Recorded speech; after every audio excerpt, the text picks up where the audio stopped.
Muy buenas tardes, mi nombre es Rodolfo Vecchio y soy piloto comercial de avión, como también piloto comercial de helicóptero. Y hace ya más de 25 años que me dedico a la aviación. En esta ocasión vamos a ver la materia meteorología aeronáutica. Y para comenzar, es en forma general y conceptual ver qué es la meteorología.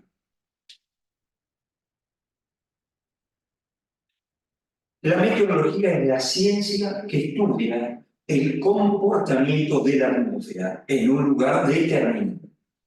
La meteorología estudia los fenómenos que ocurren en la atmósfera y las leyes que lo rigen. En el caso específico, la meteorología aeronáutica es una rama de la meteorología que se centra en el estudio del clima y los fenómenos atmosféricos que pueden afectar lógicamente la seguridad de los vuelos. Y ahí nos vamos a centrar en esta materia.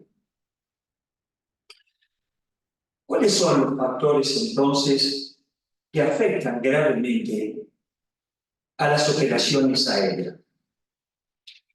Bueno, vamos a empezar con la niebla. ¿Qué es la niebla? La niebla es la suspensión de diminutas gotas de agua al ras del suelo, que reduce la visibilidad a menos de 1 kilómetro.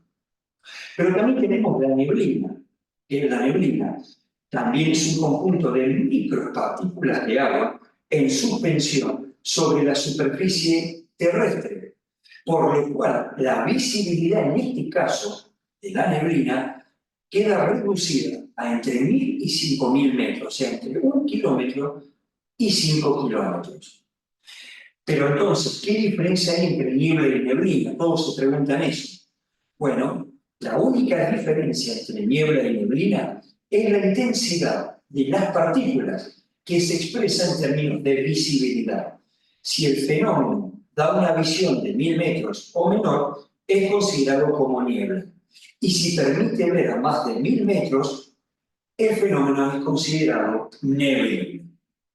Entonces, la diferencia básicamente está en la visibilidad. Otras de los factores que afectan gravemente las operaciones aéreas, luego lo vamos a ver con más detalle, que es la niebla y la neblina, también es las precipitaciones, las nubes, las tempestades de polvo, las tormentas, el viento.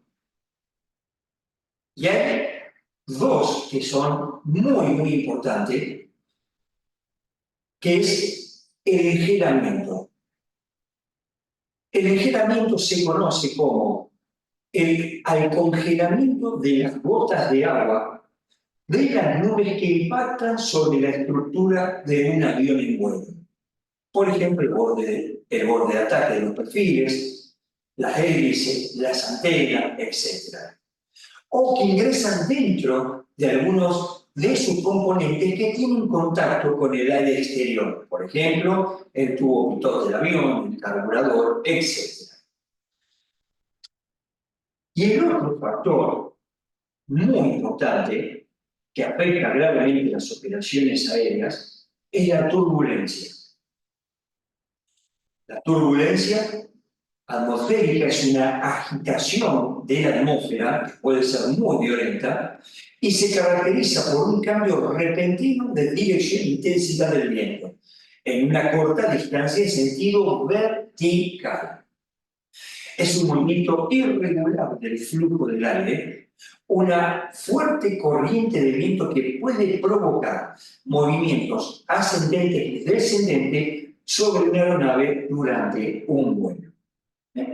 Así que dos de los factores, además de la niebla, de la neblina, de las precipitaciones, de las nubes, de las tempestades de vientos de polvo, de las tormentas, del viento, las dos muy importantes que afectan gravemente a las operaciones de vuelo es el engelamiento y la turbulencia. Muy bien, ya lo vamos a ver con más detalle en placas posteriores. Para definir muy conceptualmente y muy básico qué es la atmósfera. ¿Por qué? Porque decíamos que la meteorología es la ciencia que estudia el comportamiento de la atmósfera en un lugar determinado. Decíamos que la meteorología estudia los fenómenos que ocurren en la atmósfera y las leyes que los rigen. Así que bueno, en forma muy conceptual, ¿qué es la atmósfera? La atmósfera es una capa fina de gases que rodea el planeta y que hace que la vida sea posible en la Tierra. Sin esa atmósfera no hay vida posible, no habría vida posible en la Tierra. La atmósfera contiene el aire que respiramos, regula la acción del frío y del calor y, lógicamente, fabrica las lluvias. Además, protege a la Tierra de los meteoritos. La atmósfera solo permite que llegue la mitad de los rayos solares a la Tierra. Así que es una protección, básicamente, que tiene la Tierra y todos los seres vivientes de la Tierra. Muy bien. Vamos a hablar de brisas. Uno dice, bueno, brisas pareciera que fuera algo leve, tenue, pero no. Vamos a ver exactamente con qué nos vamos a encontrar cuando hay brisas, que hay diferentes tipos de brisas. Está la brisa de mar, la brisa de tierra, la brisa de valle y la brisa de montaña, como ustedes lo pueden ver en la placa. Vamos a empezar con la brisa de mar. La brisa de mar tiene la capacidad de calentarse, es la capacidad de calentarse que tiene el mar y la tierra. Es la causa de la generación de la brisa de mar y de tierra. ¿Ok? ¿Por qué? Porque es la causa de la generación de la brisa de mar y de tierra. Porque tiene la capacidad, tanto el agua como la tierra, de calentarse. Durante el día el sol se calienta más fácilmente que la tierra, ya que el agua tiene más inercia térmica.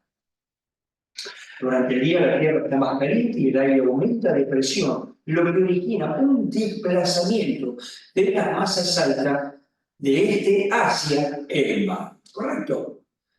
Ese sería exactamente lo que produce la brisa de mar. Como ustedes pueden ver en la pantalla, el aire calienta en superficie, asciende y se enfría. Luego el aire, al enfriarse, puede formar nubes sobre el continente. Luego el aire frío desciende y se calienta. Y al calentarse se seca y no se forman nubes cerca de la costa, como ustedes pueden ver en la película. Brisa de tierra. Durante la noche, el mar está más caliente que la tierra. Ya cambiamos, porque ahora durante la noche el mar está más caliente que la tierra. Y las capas altas, el aire se dirige a tierra creando un vacío en las capas bajas de la atmósfera marina que atrae el aire desde la tierra hacia el mar. Por la noche se produce brisa desde tierra hacia el mar. ¿Correcto? Entonces, como ustedes ven en la placa, el aire caliente desciende, el aire frío desciende y la brisa va desde la tierra hacia el mar o el océano. Por eso se llama brisa de tierra. ¿Qué más? Las olas se forman debido a la acción de arrastre del viento sobre la superficie del agua. Por ello, los vientos que provienen durante el día desde el mar generan olas de mayor intensidad, cuanto más fuerte sea el viento. En la noche, al soplar el viento desde la tierra, las zonas de aguas costeras no han tenido la oportunidad de formar olas, haciendo que el mar en la costa sea más calmado que durante el día. Brisa de valle. ¿Qué tenemos con brisa de valle? En las cercanías de los sistemas montañosos se observa en el transcurso de las noches claras, como el aire se mueve a lo largo de las pendientes de colinas como escarpadas y desciende hacia los valles, donde continúa moviéndose hasta los llanos. Este viento se llama brisa de montaña o viento catabático también, ¿no? Este fenómeno, la brisa del valle, se produce porque en las zonas nocturnas el aire cercano al suelo se enfría por radiación, volviéndose más denso que el aire que lo rodea. Entonces, la gravedad lo obliga a descender por la pendiente del terreno, en dirección al valle, refrescando su temperatura. En general, suele ser débil, pero si la pendiente es fuerte y lisa, como sucede cuando el suelo se encuentra cubierto de hielo o de nieve, o si el valle encausa el viento, puede alcanzar fuerza considerable.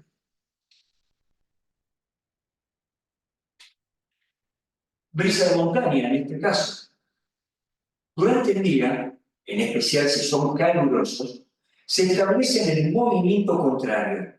La brisa de valle o viento anabático, estableciéndose un flujo ascendente por la pendiente de las montañas.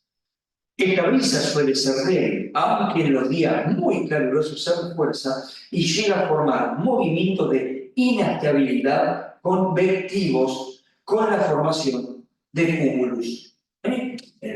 Como vamos a ver más adelante, la formación de cúmulos son una formación muy importante e intensa de nubes. Muy bien. Vamos a pasar a lo que es la clasificación de las nubes.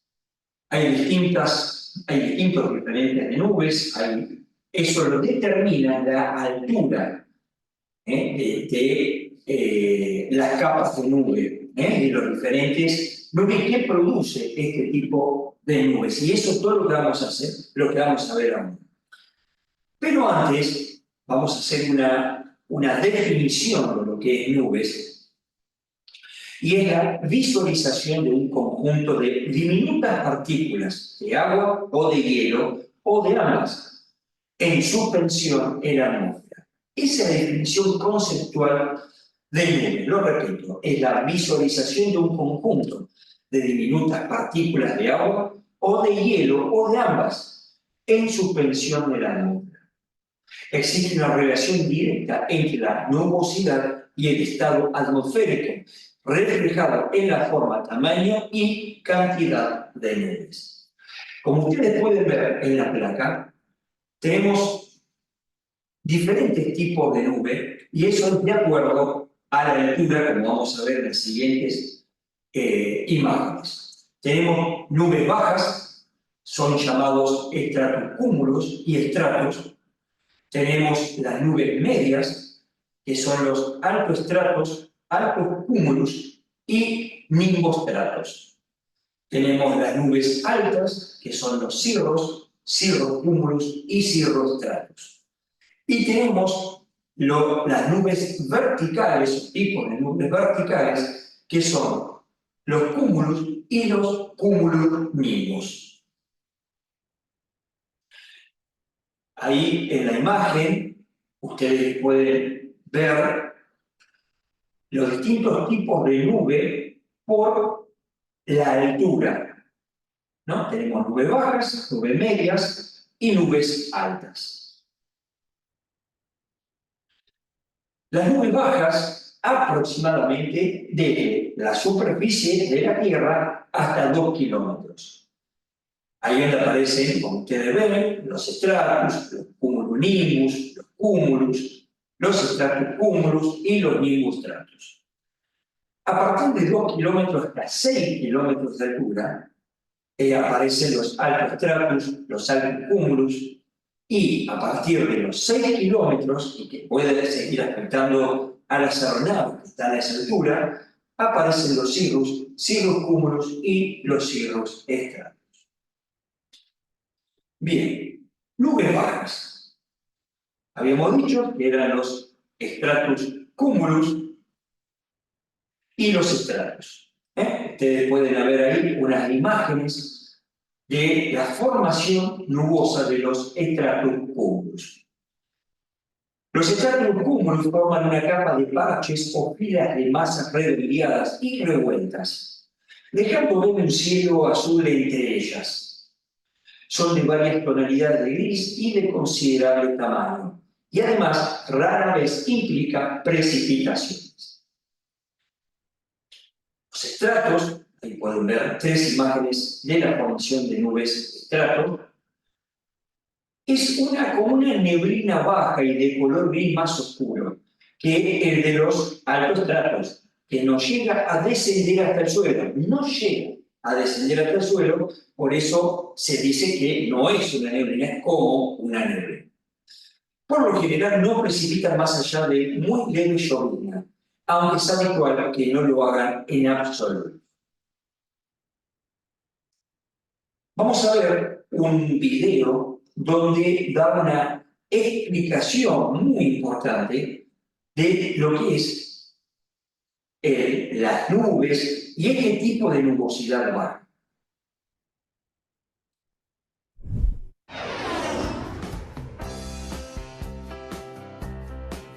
Hoy hablaremos acerca de clasificación de nubes.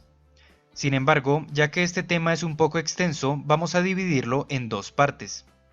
En este primer video vamos a ver los conceptos básicos de qué son las nubes, cómo se forman y cuál es su relevancia en las operaciones aéreas. Después veremos algunos criterios de clasificación de nubes, tales como su altura o su forma. Y finalmente veremos un poco más en detalle cuáles son las nubes que hacen parte de la familia de nubes bajas.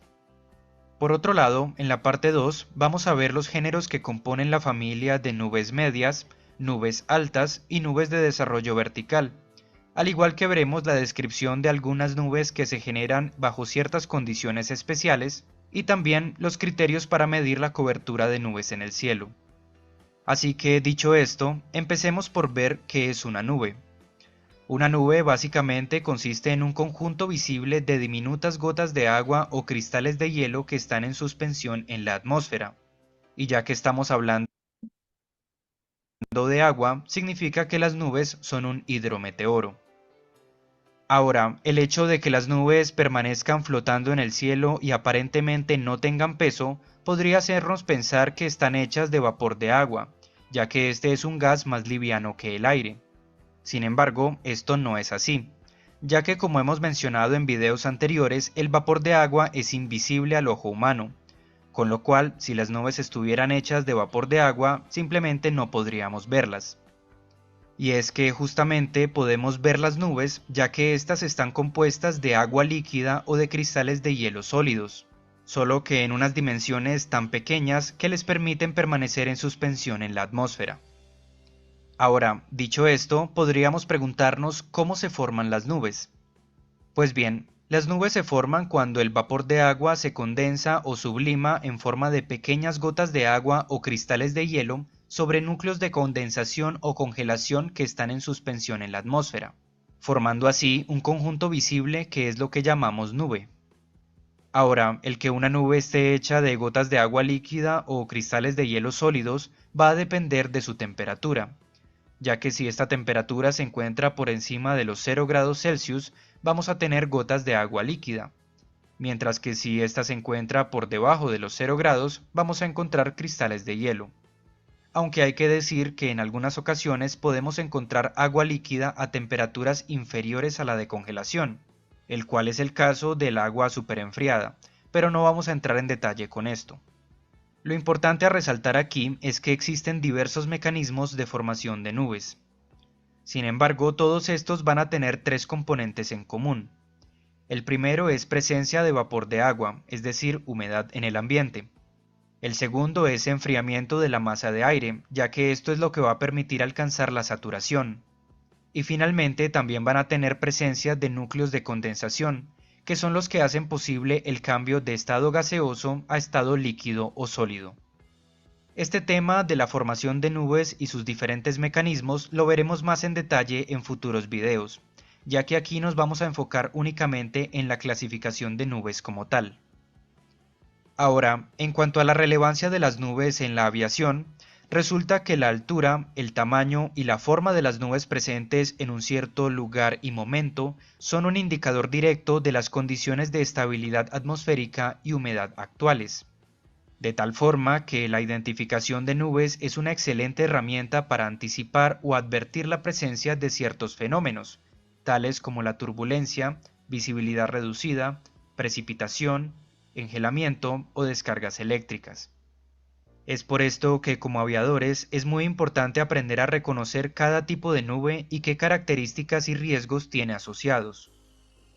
Esto nos lleva directamente a la clasificación de nubes. Y es que las nubes se pueden clasificar de acuerdo a diferentes criterios. Por ejemplo, podemos clasificarlas de acuerdo a su altura en nubes bajas, medias, altas y de desarrollo vertical. También podemos clasificarlas de acuerdo a su forma, en nubes estratiformes, cumuliformes y cirriformes. O también podemos clasificarlas de acuerdo a su cantidad, es decir, de acuerdo a la cobertura del cielo, en nubes escasas, dispersas, fragmentadas o cielo cubierto. A continuación, veremos un poco más en detalle cada uno de estos criterios, iniciando por la clasificación de nubes según su altura. Y es que, de acuerdo a la altura de sus bases, las nubes se dividen en 4 familias. Tenemos las nubes bajas, las nubes medias, las nubes altas y las nubes de gran desarrollo vertical. Estas últimas, aunque suelen ocupar los 3 niveles, sus bases se encuentran normalmente en el rango de nubes bajas. Ahora, en este gráfico podemos observar que las nubes bajas se encuentran entre 0 y 6.500 pies, las nubes medias entre 6.500 y 20.000 pies, y las nubes altas de 20.000 pies en adelante. Y aunque estos niveles son aproximadamente correctos, la realidad es que los rangos de altura utilizados en la clasificación de nubes varían dependiendo de la latitud, como podemos observar en esta tabla. Aquí podemos observar que en los 3 casos las nubes bajas corresponden al rango de 0 a 6.500 pies. Sin embargo, los límites de altitud de las nubes medias y las nubes altas varían en función de la latitud, dependiendo de si estamos más cerca del ecuador o más cerca de los polos, ya que esto tiene mucho que ver con la altitud de la tropopausa, que como ya vimos en videos anteriores es mucho más alta cerca del ecuador que en los polos. Ahora, podríamos preguntarnos cómo se determina exactamente la altura de las nubes. Pues bien, la altura de una nube corresponde a la distancia vertical comprendida entre el nivel del terreno y la base de la nube, es decir, su parte inferior. Veamos un ejemplo para que quede un poco más claro. Aquí tenemos una estación meteorológica donde se busca determinar la altura de esta nube. Esta estación se encuentra a una cierta elevación con respecto al nivel del mar. Sin embargo, esto no es relevante, ya que la altura de la nube se mide con respecto al terreno y no con respecto al nivel del mar. Ahora, con respecto a esta nube, podemos delimitar 2 niveles importantes. Tenemos la base de la nube y tenemos el tope o la cima de la nube. Como acabamos de decir, la altura se mide con respecto a la base, con lo cual esta sería la altura reportada de esa nube. De acuerdo a esta definición, veamos el siguiente ejemplo. Aquí tenemos 3 estaciones meteorológicas distintas ubicadas a diferentes elevaciones. La estación A se encuentra exactamente al nivel del mar, la estación B se encuentra a 2.000 pies de elevación y la estación C se encuentra a 8.000 pies de elevación.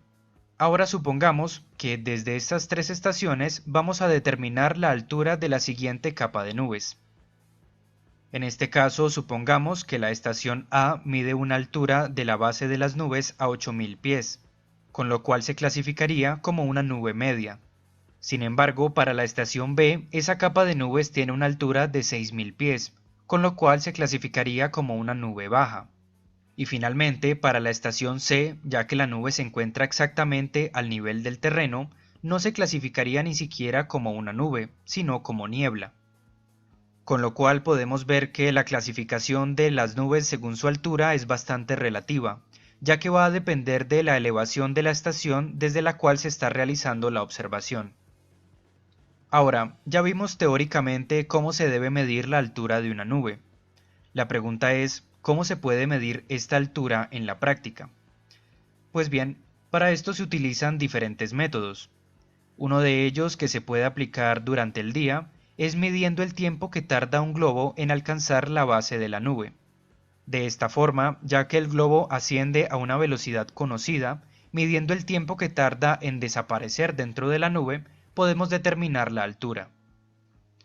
Ahora, otro método más moderno y sofisticado es por medio de un instrumento conocido como ceilómetro, que puede utilizar un láser o un haz de luz para determinar la altura de la nube.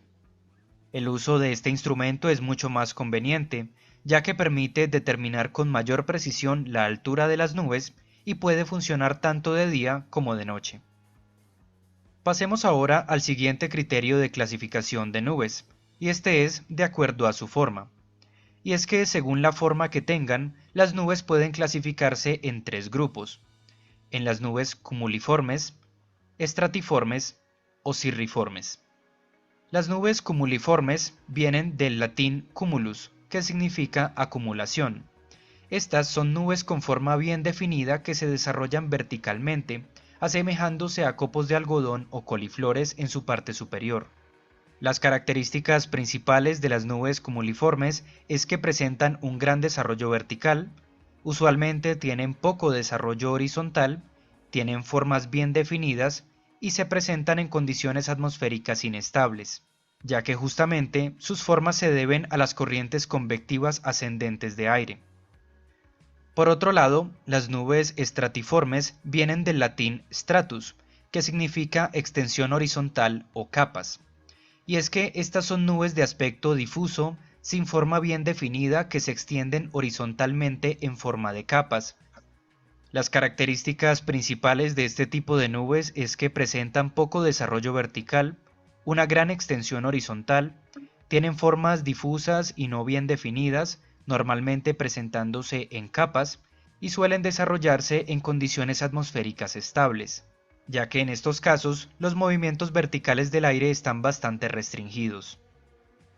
Finalmente, las nubes cirriformes vienen del latín cirrus, que significa rizo de cabello, y es que estas son nubes delgadas dispuestas en forma de filamentos o cabellos que se encuentran únicamente a grandes altitudes. Las características principales de este tipo de nubes es que presentan un aspecto fibroso, normalmente su grosor es bastante reducido y se pueden encontrar únicamente a grandes altitudes. Ahora, aplicando estos dos criterios de clasificación de acuerdo a su altura y a su forma, podemos agrupar las nubes en diferentes familias, géneros, especies y variedades.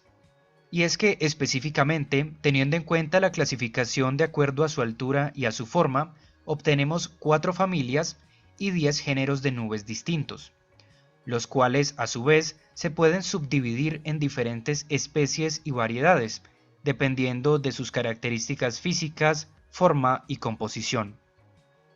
Dicho esto, iniciemos con la familia de nubes bajas y sus correspondientes géneros. Las nubes bajas se subdividen en estratos, cúmulos, estratocúmulos y nimbostratos, aunque estos últimos en ocasiones pueden clasificarse también como nubes medias.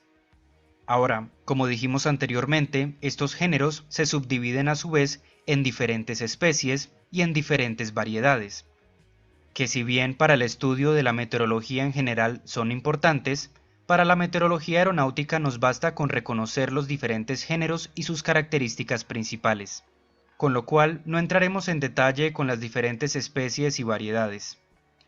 Iniciemos entonces con los estratos, del latín stratus, que se abrevia como ST. Estas son nubes bajas estratiformes que se presentan en forma de capas de aspecto grisáceo, con bases generalmente uniformes y difusas. Estas, de acuerdo a sus características físicas y tonalidades, se dividen en diferentes especies y variedades, que como ya dijimos no veremos en detalle.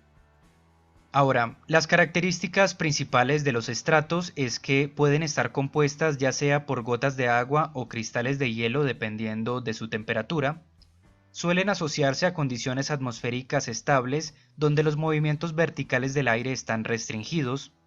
Sus bases pueden encontrarse a una altura bastante baja, por lo cual pueden limitar la visibilidad, afectando así las operaciones aéreas en los aeródromos, especialmente para el tráfico visual. Al volar a través de estas, se pueden esperar condiciones calmadas o turbulencia muy ligera, ya que nuevamente estamos hablando de condiciones atmosféricas estables. También, dentro de estas nubes, se puede esperar engelamiento moderado o severo si la temperatura es lo suficientemente baja. Y finalmente, este tipo de nube puede producir precipitación ligera en forma de llovizna o nieve. Pasemos ahora con los cúmulos, del latín cumulus, que se abrevia con las letras CU.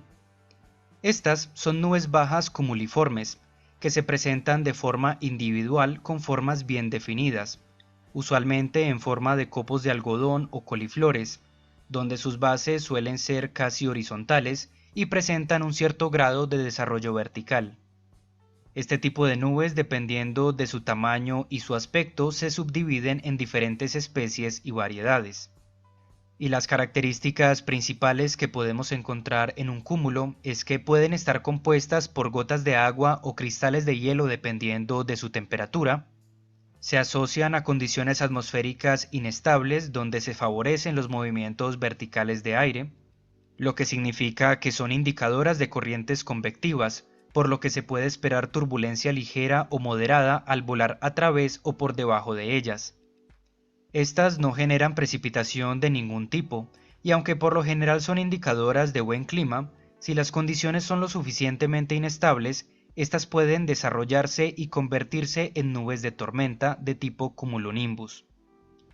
Y es que precisamente las diferentes especies de cúmulos indican principalmente su tamaño y desarrollo vertical. Aquí podemos observar las más pequeñas de todas, que son los cumulus humilis.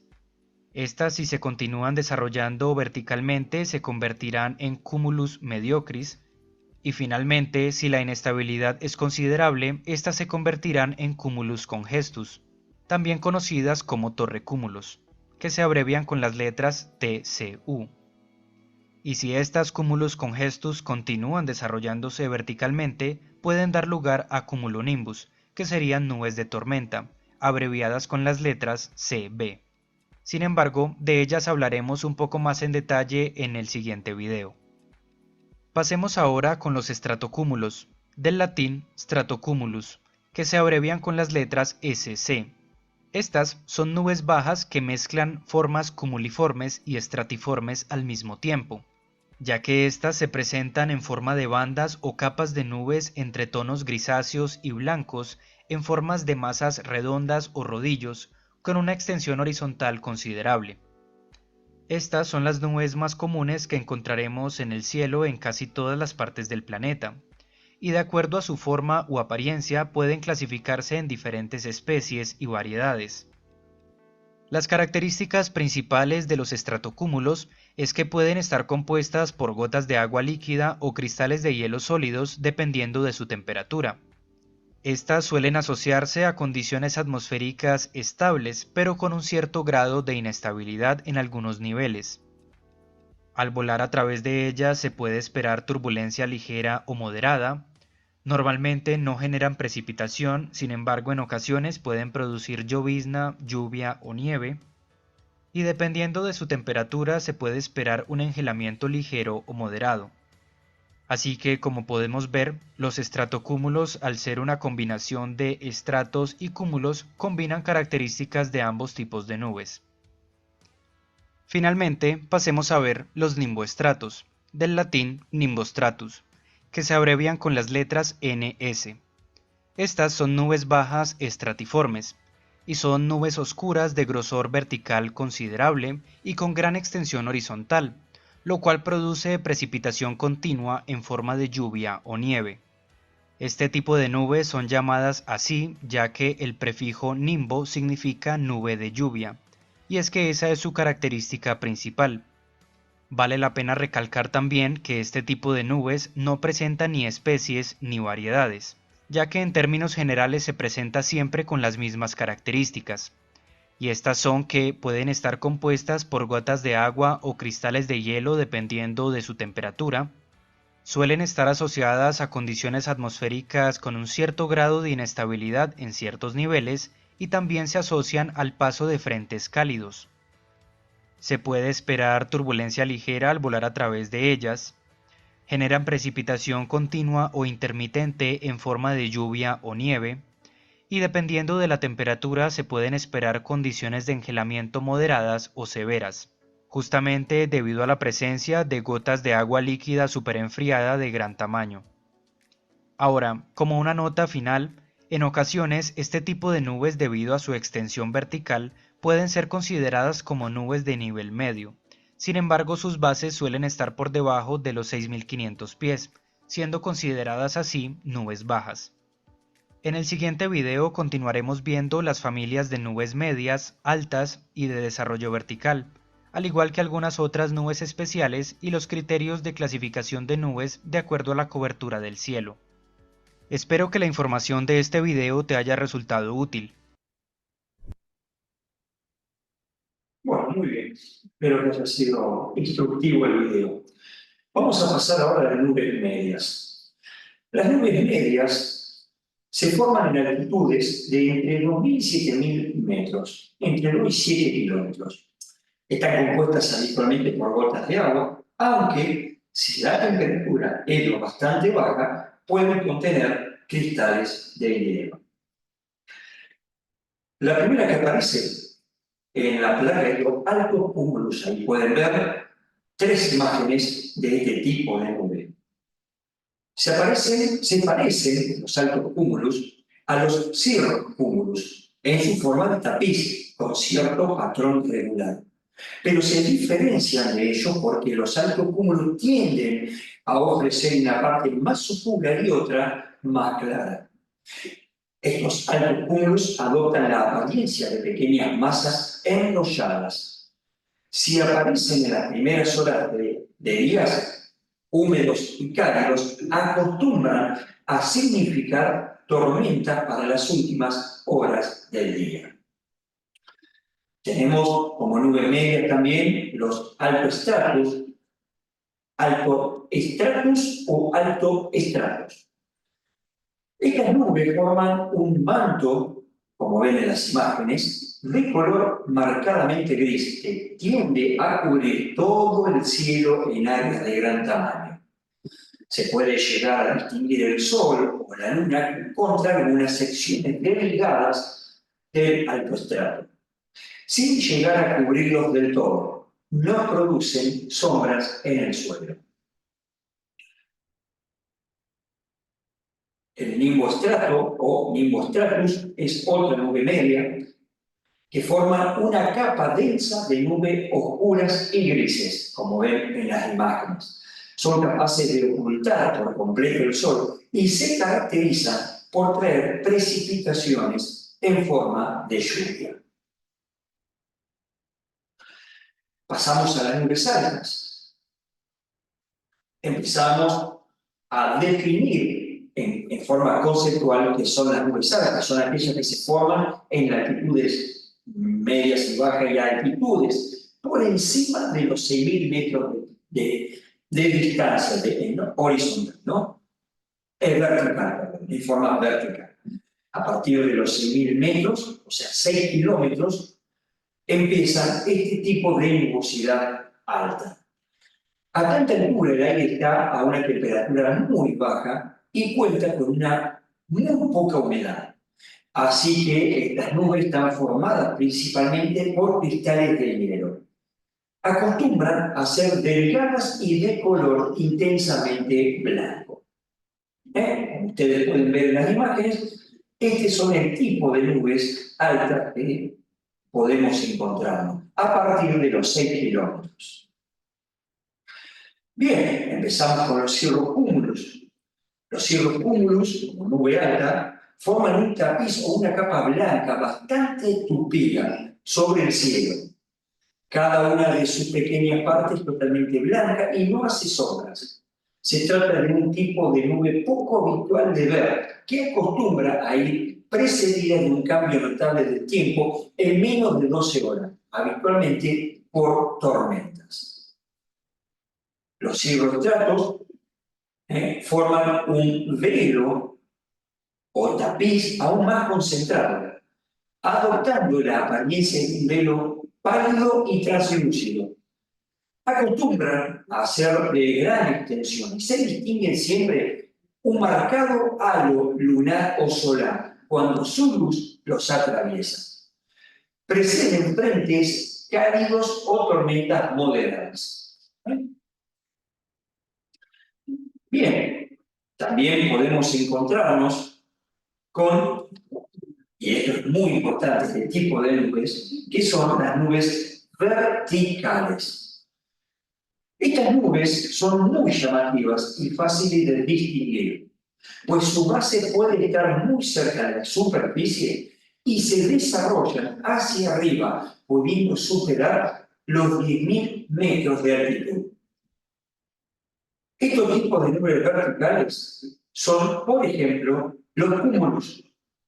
Los cúmulos son las nubes más típicas de dibujar, con formas redondeadas como piezas de algodón, separadas entre sí en el cielo, con puntas en forma de cúpula de torre, cuando su desarrollo vertical es pequeño implica buen tiempo.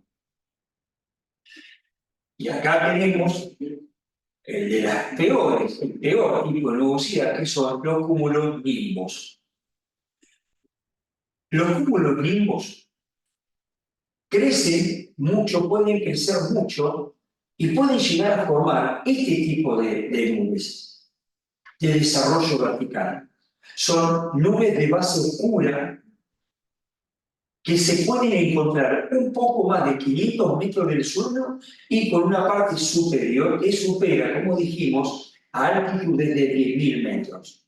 Son impresionantes e imponentes y contienen agua en la base y hielo en la parte alta. Pueden provocar precipitaciones de todo tipo. Ahora nuevamente vamos a ver un video donde explica el tipo de nubes medias y altas, con todas sus características. Espero que lo puedan disfrutar.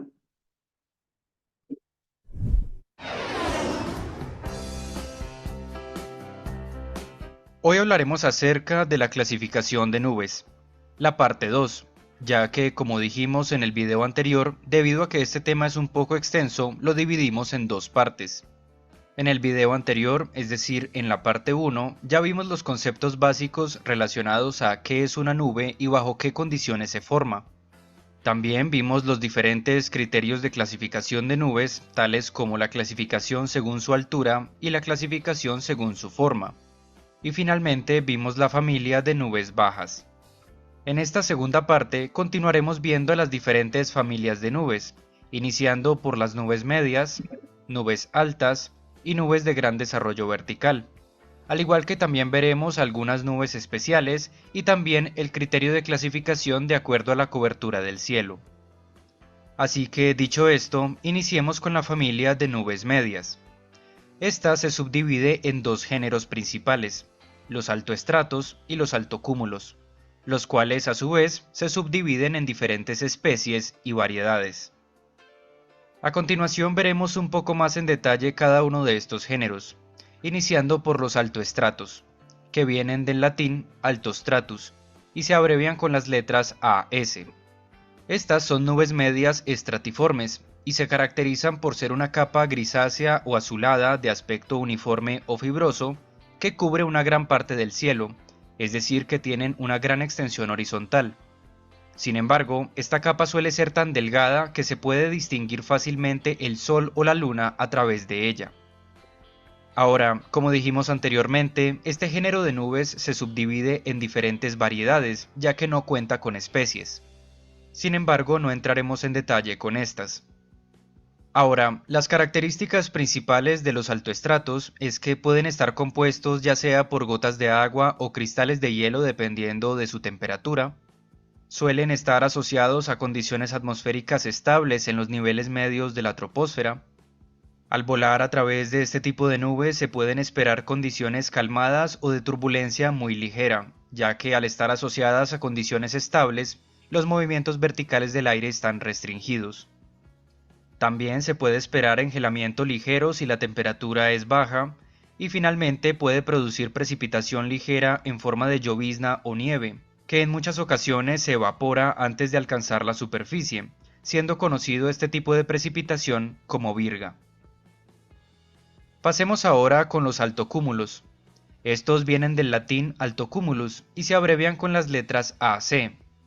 Estas son nubes medias cumuliformes, que se caracterizan por ser nubes relativamente pequeñas dispuestas en forma de masas redondeadas o rodillos, los cuales en ocasiones pueden tener un aspecto fibroso o difuso y suelen encontrarse en grupos numerosos.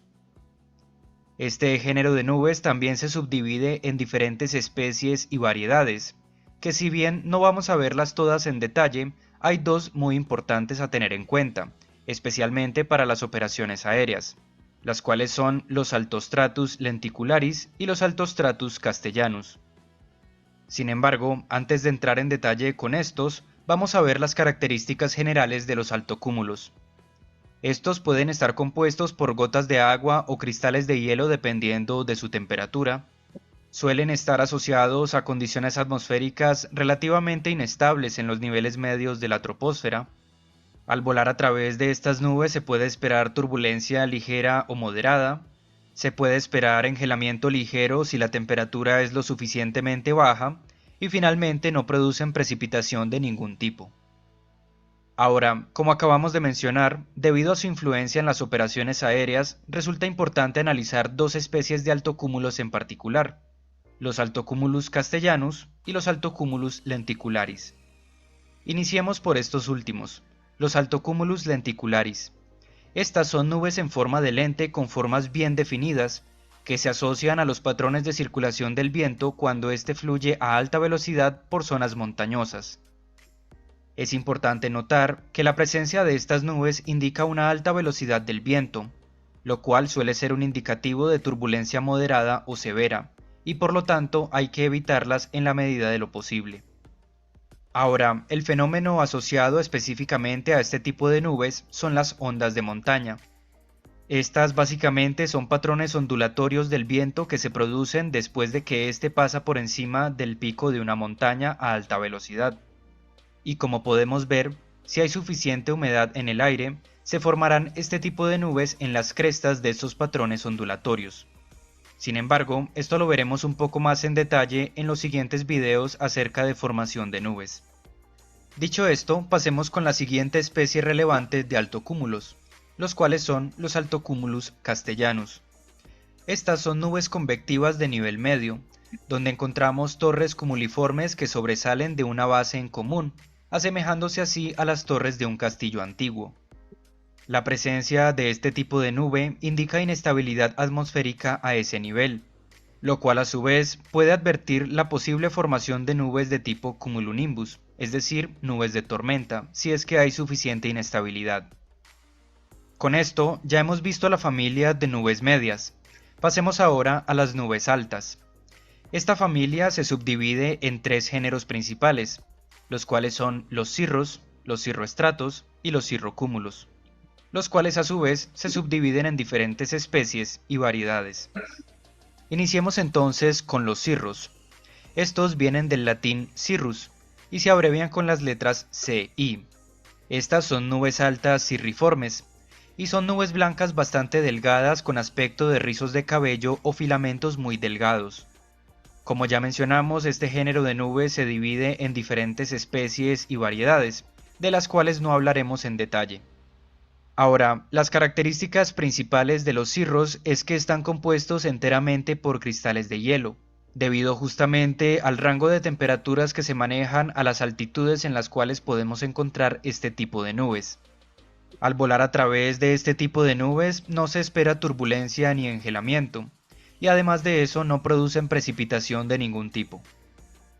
Dicho esto, pasemos ahora con los cirroestratos, que vienen del latín cirrostratus y se abrevian con las letras CS. Estas son nubes altas y su forma es una mezcla entre cirriformes y estratiformes. Normalmente aparecen como un velo nuboso bastante delgado, de aspecto fibroso o liso y que suele tener una gran extensión horizontal. Sin embargo, al no ser muy gruesas, el sol o la luna suelen distinguirse a través de ellas. Este tipo de nube también se subdivide en diferentes especies y variedades, sin embargo no las veremos en detalle. Ahora, las características principales de los cirroestratos es que están compuestos enteramente por cristales de hielo, y justamente por esa razón, en ocasiones pueden producir un fenómeno conocido como el halo, que básicamente es un anillo luminoso que se genera alrededor del Sol o la Luna, como podemos observar en esta imagen. Este tipo de nube suele asociarse a la aproximación de un frente cálido. Al volar a través de estas no se espera turbulencia ni engelamiento y no producen precipitación de ningún tipo. Pasemos ahora con los cirrocúmulos, que vienen del latín cirrocumulus y se abrevian con las letras CC. Estas son nubes altas y su forma es una mezcla entre cirriformes y cumuliformes. Normalmente aparecen en el cielo como un banco o capa de nubes delgadas con ondulaciones o surcos distribuidos de forma regular. Y dependiendo de sus formas y estructuras, este género de nubes se subdivide en diferentes especies y variedades que no veremos en detalle. Ahora, las características principales de los cirrocúmulos es que están compuestos enteramente por cristales de hielo. Al volar a través de este tipo de nubes se puede esperar turbulencia ligera y engelamiento ligero, y no producen precipitación de ningún tipo. Con esto entonces ya hemos visto a la familia de nubes altas. Nos queda una única familia por analizar, y es la de las nubes de gran desarrollo vertical. Esta familia de nubes únicamente tiene un género asociado, que son los cumulonimbos. Estos a su vez se dividen en diferentes especies, pero no tienen variedades. Ahora, algo importante a tener en cuenta es que los cumulus congestus, o también conocidos como torrecúmulos, pueden también ser considerados como nubes de gran desarrollo vertical, dependiendo de sus características. Sin embargo, al ser parte del género cumulus, se clasifican categóricamente en la familia de nubes bajas, aunque como ya dijimos, comparten gran similitud y características con estas nubes de desarrollo vertical. Habiendo aclarado esto, pasemos ahora sí a ver los cumulonimbos, que vienen del latín cumulonimbus y se abrevian con las letras CB. Estas son nubes cumuliformes de gran desarrollo vertical, y como su nombre lo dice, se caracterizan por ser una nube de gran tamaño, con un extenso desarrollo vertical en forma de cúmulos que suele estar acompañado de estratocúmulos en la parte superior, dándole así una forma semejante a un yunque. Este género de nubes se subdivide a su vez en dos especies, los Cumulonimbus calvus y Cumulonimbus capillatus. Sin embargo, no vamos a verlos en detalle, al menos en este video, ya que más adelante publicaremos un video específico acerca de la formación y las características de las tormentas eléctricas. Ahora, las características principales de los cumulonimbos es que estas nubes están compuestas en su parte inferior por gotas de agua, mientras que su parte superior está compuesta por cristales de hielo. Esto debido a que al tener un gran desarrollo vertical, se mueven en rangos de temperatura bastante extensos. Ahora, estas nubes se asocian a condiciones atmosféricas muy inestables, donde se favorecen los movimientos verticales del aire, por lo que al volar a través de este tipo de nube, se puede esperar turbulencia severa o extrema, al igual que engelamiento moderado o severo. También, además de esto, se puede esperar precipitación fuerte en forma de lluvia, nieve o granizo, acompañados de descargas eléctricas. Así que definitivamente conviene evitar este tipo de nubes a toda costa. Ahora, a continuación, veremos algunas nubes especiales que si bien en algunos casos podemos clasificarlas dentro de las categorías que ya vimos, tienen características únicas, ya que se desarrollan bajo condiciones bastante especiales y específicas. Estas nubes las podemos dividir en nubes flamagenitus, homogenitus o nubes de las capas superiores de la atmósfera, que se subdividen en nubes nacaradas y nubes noctilucentes. Iniciemos entonces con las nubes flamagenitus. Estas son nubes convectivas cumuliformes generadas por una fuente de calor natural, que pueden ser incendios forestales o silvestres, al igual que erupciones volcánicas. En este tipo de nubes, las partículas de ceniza o humo actúan como los núcleos de condensación, y ya que estos suelen encontrarse en grandes concentraciones, es adecuado tratar de evitar estas nubes, especialmente si volamos aeronaves no presurizadas sin filtros de aire. Pasemos ahora con las nubes homogenitus. Estas son nubes generadas a causa de la actividad humana, de cualquier índole. Pueden ser, por ejemplo, las emisiones de las fábricas o también las estelas de condensación generadas por las aeronaves. Dicho esto, pasemos ahora con las nubes nacaradas, también conocidas como nubes estratosféricas polares. Estas son nubes irriformes de aspecto colorido que se encuentran entre 20 y 30 kilómetros de altitud, es decir, que se encuentran en la estratosfera, y normalmente suelen encontrarse durante el invierno en latitudes polares. La variedad de colores de estas nubes se debe a los fenómenos de difracción e interferencia de las ondas de luz con los cristales de hielo que las componen. Ahora, finalmente, veamos las nubes noctilucentes, que también son conocidas como nubes mesosféricas polares. Estas son nubes irriformes de aspecto azulado o plateado que se sitúan en torno a los 80 kilómetros de altitud, es decir, en la parte superior de la mesósfera, normalmente durante el verano en latitudes polares. La principal característica de estas nubes es que tienen un aspecto brillante, incluso cuando el sol ya se ha puesto, es decir, durante las primeras horas de la noche. Y es que justamente el término noctilucente significa que brilla durante la noche. Esto sucede ya que éstas se encuentran a grandes altitudes, de tal forma que son observables desde puntos en la Tierra donde ya se ha puesto el sol, pero este sigue iluminando estas nubes. Con esto ya hemos visto cómo se clasifican las nubes dependiendo de diferentes criterios. Sin embargo, hay uno adicional, y es que las nubes también se pueden clasificar de acuerdo a la cobertura del cielo. En este caso, de acuerdo a su extensión y a la cantidad del cielo que cubren, cada capa de nubes se puede clasificar como cielo despejado, nubes escasas, nubes dispersas, nubes fragmentadas o cielo cubierto. Ahora, para aplicar esta clasificación, la bóveda celeste, o en otras palabras, el cielo, se divide en 8 partes iguales desde el punto de vista del observador, conocidas como octas. De acuerdo a esto, la cobertura de cada capa de nubes se determina de acuerdo a cuántas octas del cielo están cubiertas por esa capa de nubes. Aquí podemos ver una tabla donde se relaciona la cantidad de octas del cielo que están cubiertas y la clasificación correspondiente, al igual que la simbología y las abreviaturas utilizadas en los reportes meteorológicos. De acuerdo a esto, cuando tenemos 0 de 8 octas del cielo cubiertas, significa que tenemos cielo despejado, y aunque no existe una abreviatura como tal para esta condición, dependiendo del tipo de reporte o pronóstico se pueden utilizar algunos términos como estos.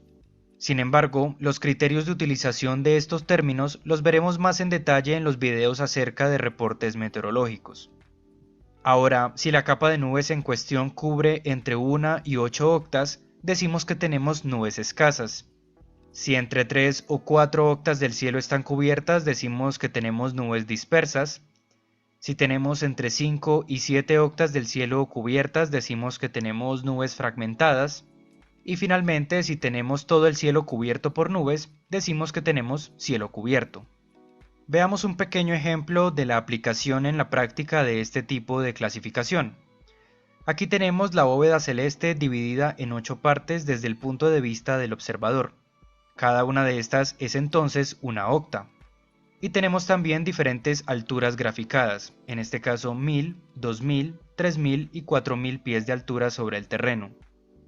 Ahora, en las condiciones actuales no tenemos nubes que cubran el cielo, con lo cual decimos que tenemos cielo despejado. Ahora, si tenemos por ejemplo esta otra situación, podemos observar que al nivel de 2000 pies de altura tenemos 2 octas del cielo cubiertas por nubes, con lo cual lo clasificaríamos como nubes escasas a 2000 pies. De la misma forma, si tenemos esta otra condición, podemos ver que 5 octas del cielo están cubiertas al nivel de 3000 pies, con lo cual lo clasificaríamos como nubes fragmentadas a 3000 pies. Y finalmente, si observamos esta otra condición, podemos ver que las 8 octas del cielo están cubiertas por nubes al nivel de 4000 pies, con lo cual diríamos que tenemos cielo cubierto a 4000 pies. Ahora, si resulta que tenemos diferentes capas de nubes a diferentes alturas, la situación cambia un poco. En este caso, por ejemplo, los criterios de clasificación que acabamos de ver podrían hacernos pensar que debemos clasificar esto como nubes escasas a 2000, nubes escasas a 3000 y nubes dispersas a 4000, de acuerdo al número de octas que cubren del cielo. Sin embargo, esto es erróneo, ya que lo que sucede aquí es que desde el punto de vista del observador, algunas de las nubes bajas cubren las octas del cielo en los niveles más altos. Es decir, que el observador no puede determinar si hay o no hay nubes en esas octas. Así que lo que se hace en estos casos es asumir que esas octas que no se pueden observar simplemente están cubiertas por nubes. De tal forma que la clasificación adecuada de acuerdo a la cobertura de nubes en este caso sería nubes escasas a 2000 pies, nubes dispersas a 3000 pies, ya que en ese nivel se asume que hay 3 octas del cielo cubiertas, y nubes fragmentadas a 4000 pies, ya que en este caso se asume que hay 5 octas del cielo cubiertas a ese nivel. Esto lo veremos un poco más en detalle en los videos acerca de reportes meteorológicos, así que no entraremos en profundidad.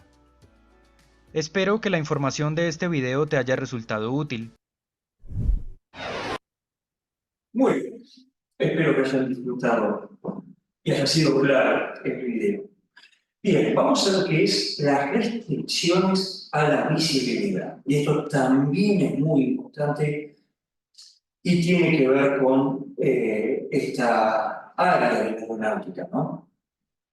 Bien, las restricciones, tenemos, dentro de las restricciones, tenemos la niebla, la neblina, el humo, la calima, las precipitaciones, las tolvas negras de polvo y arena, entre otros.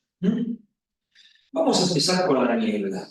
Como ustedes pueden ver en las imágenes, la niebla es una nube en contacto con el suelo o en poca altura que envuelve al observador y restringe la visibilidad a valores inferiores a 1000 metros, menos de 1 kilómetro. Eso sería en forma muy conceptual, muy clara de lo que es la niebla. Bueno, ¿qué pasa con la neblina? Es una nube más tenue que la niebla y en ella, en la niebla, la visibilidad es superior a 1000 metros e inferior a 3000. O sea, entre 1000 y 3000 metros tenemos esa restricción de visibilidad en la niebla, entre 1 kilómetro y 3 kilómetros, como ustedes pueden ver en las imágenes. ¿Qué pasa con el humo? Bueno, es una polución atmosférica producida por combustión imperfecta en general, del carbón, por ejemplo, aparece, como es lógico, en las proximidades de las zonas industriales, o en incendios forestales, como también pueden ver en una de esas imágenes. ¿Qué otra restricción tenemos? Bueno, lo que se llama calima. Calima. ¿Qué es la calima? Está constituida por pequeñas partículas de polvo que enturbian el aire y en ella la visibilidad es de 2 a 5 kilómetros. La bruma se observa cuando las capas bajas de la atmósfera son estables y partículas pequeñas de polvo y otras impurezas quedan suspendidas en el seno del aire. Esta bruma, la calima, ocasionalmente se extiende más arriba de los 500 metros. Una capa de bruma tiene a menudo una cima bien definida y la visibilidad horizontal por encima de ella es buena. Sin embargo, la visibilidad del aire a tierra es pobre, no solo dentro de la capa de bruma, sino también desde encima de ella. ¿Bien? Como pueden también ver, estas son imágenes reales de este tipo de bruma. ¿Qué más? Tenemos otra de las restricciones, lo que se llaman las precipitaciones.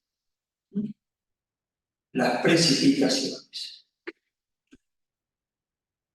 La lluvia, la llovizna y la nieve son las formas de precipitación que comúnmente se presentan con más problemas de techo y visibilidad, por supuesto. La llovizna y la nieve generalmente disminuyen la visibilidad en un grado mayor que el de la lluvia. La lluvia cae a través de una masa de aire estable y en consecuencia se halla generalmente acompañada de niebla, bruma o humo, reduciendo la visibilidad considerablemente. Excepto en fuertes chaparrones, la lluvia rara vez reduce la visibilidad de superficie a menos de 1500 metros.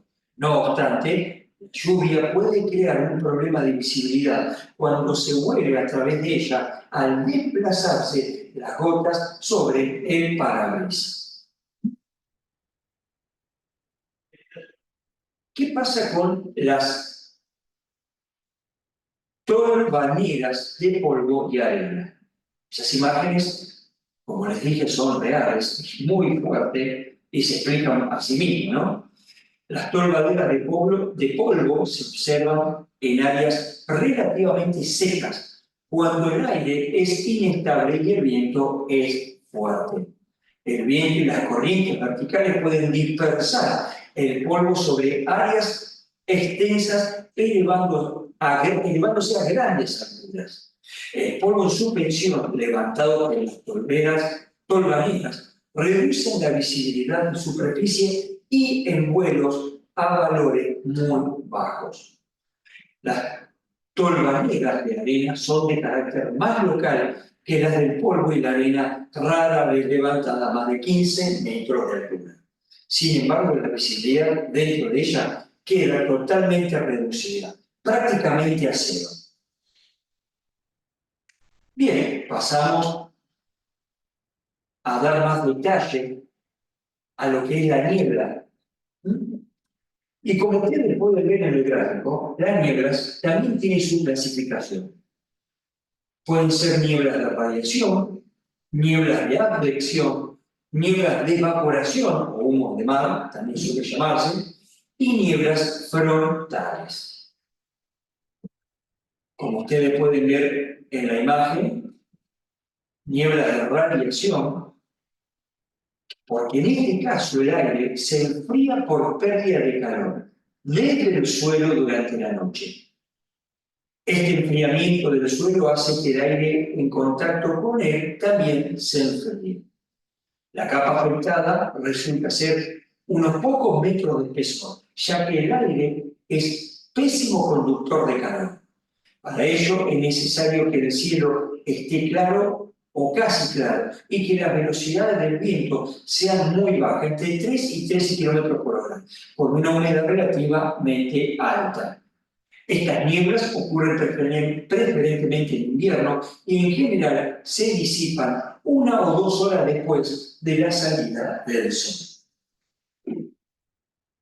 ¿Qué más? La niebla de advección. Este tipo de niebla se genera cuando una corriente de aire cálido y húmedo se desplaza sobre la superficie más fría.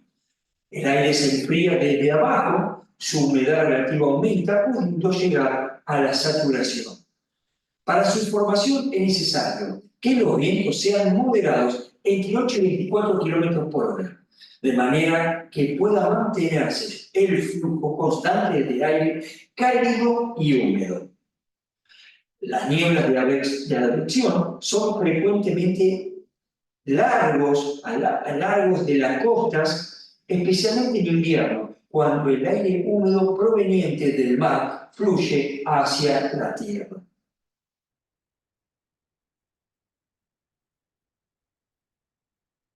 La niebla de evaporación, como se suele llamar humo de mar, este tipo de niebla se origina cuando una corriente de aire frío se desplaza o permanece sobre el mar o espejos de agua relativamente más calientes. En estas condiciones se produce una incorporación de agua desde el mar al aire. Este vapor satura enseguida el aire frío y se condensa formando este tipo de nieblas. Son comunes estas zonas polares cuando el aire muy frío, debajo de los 15 grados, se mueve sobre el mar libre de hielos, con una temperatura alrededor de 0 grados. Y tenemos lo que se llama las nieblas frontales. Este tipo de niebla se genera delante de un frente caliente. Cuando llueve, si el agua que cae tiene mayor temperatura que el aire de su entorno, las gotas de lluvia se evaporan y el aire tiende a saturarse, como ustedes pueden ver en el dibujo de la imagen. Se forman así nubes bajas o nieblas dentro del aire frío. Son nieblas generalmente espesas y muy persistentes. Se disipan luego del paso del frente. Bueno, vamos a entrar a ver ahora otro factor muy importante, que es la turbulencia. Un factor muy importante dentro de lo que es el vuelo en las aeronaves. Primero vamos a hacer en forma conceptual que es la turbulencia. La turbulencia atmosférica está formada por un movimiento desordenado del aire, supuesto al flujo predominante debido a ráfagas o pulsaciones de variada intensidad. Esta turbulencia puede ocasionar ciertos efectos en el vuelo. Pueden ocasionar pérdidas de control, daños en la estructura, pérdidas de la exactitud instrumental y fatiga. Lo vuelvo a repetir porque es muy importante para todo tipo de actividad aérea. ¿Qué puede ocasionar la turbulencia? Pérdida de control de la aeronave, daños en la estructura, pérdida de la exactitud del instrumental y puede ocasionar fatiga en la tripulación o quien está en el vuelo en ese momento. Hay que tener mucho cuidado cuando se entra en turbulencia. Y cuidado en todos los recursos instalados dentro de una aeronave cuando se entra en turbulencia. Bien, vamos a ver también otro factor muy importante, que es el enfriamiento. Hay tres tipos de hielo cuando se produce el enfriamiento. Es el hielo transparente, el hielo opaco y el hielo mixto. El hielo transparente se acumula a lo largo del plano alar, todo a lo largo de la aeronave, del plano alar de la aeronave. Ustedes pueden ver en las imágenes. Allí se acumula a lo largo del ala. Es muy difícil de remover y perturba el flujo y genera resistencia a la aeronave. ¿Okay? ¿Qué más? El hielo opaco se acumula en el borde de ataque del ala. No impacta mucho en el flujo de la misma. Puede ser removido fácilmente. Estoy dando características muy simples, muy puntuales, para que se lo puedan distinguir. Bien, después tenemos el hielo mixto. El hielo mixto es una mezcla del hielo opaco y transparente, que puede presentarse en cualquier rango de temperatura. Su grado de peligrosidad está ubicado entre el hielo opaco y el transparente, igual que su dificultad para desprenderse de la estructura de una aeronave, y normalmente se presenta con temperaturas de entre menos 10 grados y menos 15 grados centígrados. Bien, vamos a ver, les voy a mencionar la influencia del hielo en la operación aérea y cómo evitarlo. Las influencias del hielo en las operaciones aéreas pueden ser las vibraciones en la aeronave, pérdida de sustentación, pérdida de control total de la aeronave, congelamiento de partes móviles, afecta la distribución del centro de gravedad, o sea, afecta el peso de la nave, por ende el centro de gravedad. Si la acumulación es asimétrica, afecta el coeficiente de fricción y movimiento de aire alrededor de las alas, de los planos. La visibilidad puede ser obstruida, puede haber hielo acumulado en hélices, por ende, en la hélice, por ende, el desbalanceo y pérdida de potencia que puede producirse en la aeronave, y la acumulación en antenas, produciéndose falla en las comunicaciones. Bien, entonces, ¿cuál sería, en forma simple, cómo podríamos evitarlo de forma simple a estas acumulaciones de hielo? Bueno, primero hay que conocer y evitarla. Segundo, si es necesario entrar, poseer los equipos antihielo y deshielo, ¿no? Tratar de que la aeronave tenga ese tipo de equipos antihielo o el deshielo. Y también conocer las alturas donde pueden formarse este tipo de hielo, para que, con el fin de evitarlo. ¿Correcto? Así que bueno, espero que le haya sido útil, práctico, muy figurado para que haya figuras, videos, para que ustedes puedan visualizarlo a lo que estamos viendo. Así que les quiero agradecer su atención y les mando saludos desde esta honorable escuela de vuelo Whiskey Bravo. Muchas gracias.